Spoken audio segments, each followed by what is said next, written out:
India Pakistan ரசிகர்களை தாண்டி ஒட்டுமொத்த கிரிக்கெட் ரசிகர்களும் எதிர்பார்த்த ஆசிய கோப்பையின் இறுதிப் போட்டியான இந்தியா பாகிஸ்தான் மோதிய போட்டி இன்றைய தினம் நடைபெற்றது. அதுவும் கடந்த ஒரு மாதமாக நடந்து வந்த இந்த ஆசிய கோப்பை தொடரில் இந்திய அணியின் ஆதிக்கம்தான் முழுக்க முழுக்க இருந்தது. இந்திய அணிக்கு எதிராக விளையாடிய அனைத்து அணிகளையும் ஏதோ தெரு கிரிக்கெட் அணிகளை அடிப்பது போல அசால்ட்டாக அடித்து ஊதி தள்ளி வந்தது இந்திய அணி. இந்த ஆசிய கோப்பை தொடரில் குரூப் சுற்றுகள், சூப்பர் 4 சுற்றுகள் என அனைத்திலும் இந்திய அணி எதிர்கொண்ட பாகிஸ்தான் உள்பட அனைத்து அணிகளையும் எளிதாக வெற்றி பெற்று இன்றைய தினம் ஆசிய கோப்பையின் இறுதிப் போட்டிக்கு முன்னேறியது இந்திய அணி. அதிலும் இந்த தொடர் முழுக்க ஒரு தோல்வியை கூட தழுவாமல் தொடர் வெற்றிகளை பெற்று இந்த இறுதிப் போட்டிக்கு கெத்தாக நுழைந்துள்ளது இந்தியா. அதே சமயம் பாகிஸ்தான் அணியை பொறுத்தவரையில் இந்த ஆசிய கோப்பை தொடரில் 2 தோல்விகளை சந்தித்துதான் இறுதிப் போட்டிக்கு வந்துள்ளது. அதுவும் அந்த 2 தோல்விகளும் குரூப் சுற்றில் இந்திய அணியிடம் 1, அதேபோல சூப்பர் 4 சுற்றிலும் இந்திய அணிக்கு எதிராக ஒரு போட்டியில் தோல்வியடைந்து மொத்தமாக 2 தோல்விகளும் இந்திய அணிக்கு எதிராகத்தான் அடைந்திருந்தது பாகிஸ்தான் அணி. ஆனாலும் மற்ற சிறு சிறு அணிகளை வீழ்த்தி இறுதிப் போட்டிக்கு முன்னேறிவிட்டது பாகிஸ்தான் அணி. அப்படி இருக்கும்போது இந்த இறுதிப் போட்டியில் இந்திய அணிதான் வெற்றி பெறும் என்று பலரும் நினைத்திருந்தனர். அதற்கு காரணம், இப்போது இருக்கும் இந்திய அணியின் பலம் என்பது இப்போது இருக்கும் பாகிஸ்தான் அணியை விட அதிகம் என்பதுதான் தற்போதைய உண்மை. ஆக அந்த எதிர்பார்ப்பில்தான் இன்றைய போட்டி தொடங்கியது. அப்படி தொடங்கிய இந்த போட்டியில் டாஸ் ஜெயிச்ச இந்திய அணி முதலில் பந்து வீச்சை தேர்வு செய்திருந்தது. அப்படியாக பேட்டிங் செய்ய களமிறங்கிய பாகிஸ்தான் அணியை பொறுத்தவரையில் ஓப்பனிங் இறங்கிய ஃபர்கான் மற்றும் ஃபக்கர் சமான் என்ற இந்த இருவரும் அதிரடியில் மிரட்டிட்டாங்கங்க. அதுவும் இந்திய அணியின் நட்சத்திர பவுலரான ஜாஸ்பிரிட் பும்ராவின் ஒவ்வொரு ஓவரையும் அடித்து நொறுக்கிவிட்டனர் இந்த இருவரும். இதனால் இந்திய அணியின் வெற்றி என்பது இந்த போட்டியில் ஆரம்பத்திலேயே கை நழுவி சென்றுவிட்டது. அதற்கு காரணம் 9 ஓவர்களில் கிட்டத்தட்ட 80 ரன்களை கடந்துவிட்ட பாகிஸ்தான் அணி ஒரு விக்கெட்டை கூட இழக்காமல் அதிரடியாக விளையாடி வந்தது.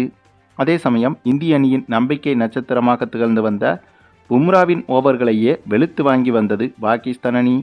அப்படி இருக்கும்போது இந்திய அணியின் நம்பிக்கை என்பது இந்த இடத்தில் முற்றிலுமாக உடைந்துவிட்டது. அதற்கு பிறகு சரியாக 10வது ஓவரை வீச வந்த நம்ம தமிழக வீரர் வருண் சக்கரவர்த்தி அதிரடியாக விளையாடி வந்த ஃபர்கான் என்ற பேட்ஸ்மேனை அவுட்டாக்க அப்போதுதான் இந்திய அணிக்கு உயிரே வந்தது.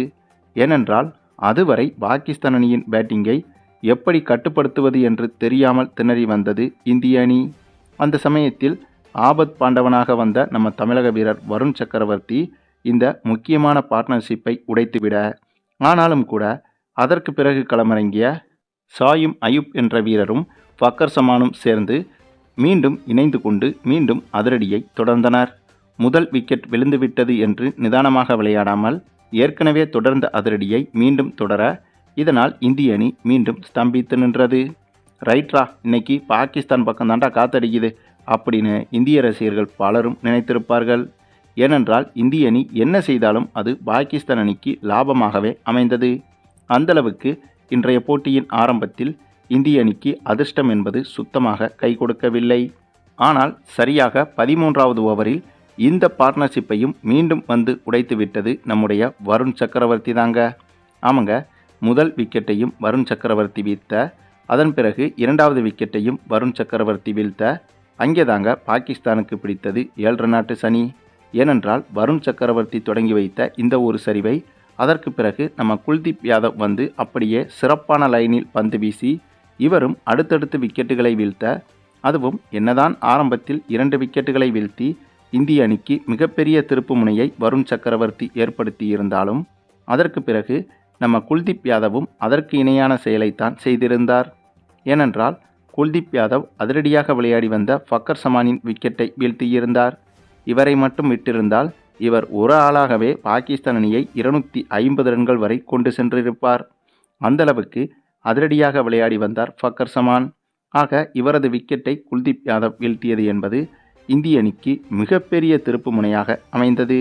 அதே சமயம் இந்த ஆசிய கோப்பை தொடர் முழுக்க அதிரடி சிக்சர்களை பறக்கவிட்ட ஷாகின் ஷா அஃப்ரிடியையும் டக் அவுட் ஆக்கினார் குல்தீப் யாதவ். இதுதான் இந்த போட்டியில் அடுத்த மிக முக்கிய சம்பவமாக மாறியது. அதன் பிறகும் முக்கியமான விக்கெட்டுகளை வீழ்த்த இதனால் பாகிஸ்தான் அணி 19.1 ஓவரிலேயே ஆல் அவுட் ஆகி வெறும் 146 ரன்கள் மட்டுமே எடுத்திருந்தது. ஆமாங்க, உண்மையிலேயே இப்படி ஒரு விஷயம் நடந்திருப்பது பலருக்கும் அதிர்ச்சியாகத்தான் இருந்திருக்கும். குறிப்பாக பாகிஸ்தான் அணிக்கும் பாகிஸ்தான் நாட்டு ரசிகர்களுக்கும். ஏனென்றால் முதல் 9 ஓவருக்கு விக்கெட்டே இல்லாமல் கிட்டத்தட்ட 80 ரன்களை கடந்துவிட்ட பாகிஸ்தான் அணி அடுத்த 66 ரன்னில் 10 விக்கெட்டுகளையும் இழந்து தடுமாறியிருக்கிறது. அதுவும் கிட்டத்தட்ட முதல் 9 ஓவரில் 80 ரன்களை தொட்ட பாகிஸ்தான் அணி விக்கெட்டுகள் ஏதும் விழாமல் இருந்ததால் இந்த போட்டியில் கண்டிப்பாக 220 முதல் 230 ரன்கள் வரை பாகிஸ்தான் அணியால் எடுத்துவிட முடியும் என்றுதான் அனைவரும் நினைத்தனர். வர்ணனையாளர்களும் கூட அதைத்தான் கூறி வந்தனர். அப்படி இருக்கும்போது அப்படியே மொத்த மேட்சையும் தலைகீழாக திருப்பிவிட்ட அந்த ஒரு பெருமை என்பது நம்ம தமிழக வீரர் வருண் சக்கரவர்த்திக்கும் குல்தீப் யாதவுக்கும் தான் சேரும். ஆமாங்க, இப்படி ஒரு சம்பவம் என்பது பாகிஸ்தான் ரசிகர்களுக்கும் பாகிஸ்தான் அணிக்கும் இன்னும் 10 வருடத்திற்காவது ஆறாத வடுவாகவே இருக்கும். கிட்டத்தட்ட வெற்றியை தொட்டுவிட்டு வெற்றியின் உச்சத்தில் இருந்த பாகிஸ்தான் அணி அடுத்த சில நிமிடங்களிலேயே தலைகீழாக விழுந்து இந்த போட்டியில் மிகப்பெரிய சரிவை சந்தித்துள்ளது. ஏனென்றால் இந்த போட்டியில், அதாவது பாகிஸ்தான் அணி நிர்ணயித்த 146 ரன்களை சேசிங் செய்ய களமிறங்கிய இந்திய அணியை பொறுத்தவரையில் என்னத்தங்க சொல்ல, இவங்க சும்மாவே காட்டுன்னு காட்டுவாங்க. இதில் 200 ரன்களை தாண்டி எடுக்க வேண்டிய பாகிஸ்தான் அணியை வெறும் 146 ரன்களில் சுருட்டிய அந்த ஒரு மனநிலையில் இருக்கும்போது இந்திய அணி பேட்ஸ்மேன்கள் எந்த அடி அடிப்பாங்க என்பதை நீங்களே யூகித்து கொள்ளுங்கள். ஆக இதனை சேசிங் செய்ய களமிறங்கிய இந்திய அணி கொஞ்சம் திணறினாலும் இறுதியாக பாகிஸ்தான் அணி நிர்ணயித்த 146 ரன்கள் இலக்கை எளிதாகவே கடந்துவிட்டனர். அதுவும் இந்த ஆசிய கோப்பை தொடரில் ஒரு தோல்விகளை கூட அடையாமல் தொடர் வெற்றிகளை பெற்று இந்த ஆசிய கோப்பை தொடரை இந்திய அணி கைப்பற்றியுள்ளது. ஆனால் இதைவிட இந்திய அணிக்கு மிகப்பெரிய பெருமை என்னவென்றால், இந்த ஆசிய கோப்பை தொடரில் பாகிஸ்தான் அணிக்கு எதிராக 3 போட்டிகளில் விளையாடி 3 போட்டிகளிலுமே இந்திய அணிதான் வெற்றி பெற்றிருக்கிறது. ஆகவே இதைவிட இந்த ஆசிய கோப்பை என்பது இந்திய ரசிகர்களுக்கும் இந்திய அணிக்கும் பெருமை கிடையாது என்றே சொல்லலாம்.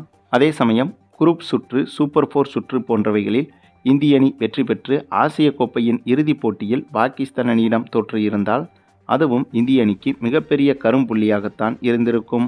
ஆனால் அதையும் கூட நடக்க விடாமல் இந்திய அணி தொடர்ச்சியாக பாகிஸ்தான் அணியை வீழ்த்தி மற்ற அணிகளையும் இந்த ஆசிய கோப்பை தொடரில் வீழ்த்தி இந்திய அணி ஆசிய கோப்பை தொடரை கைப்பற்றி இப்போது புதிய சரித்திரம் ஒன்றை எழுதியுள்ளது.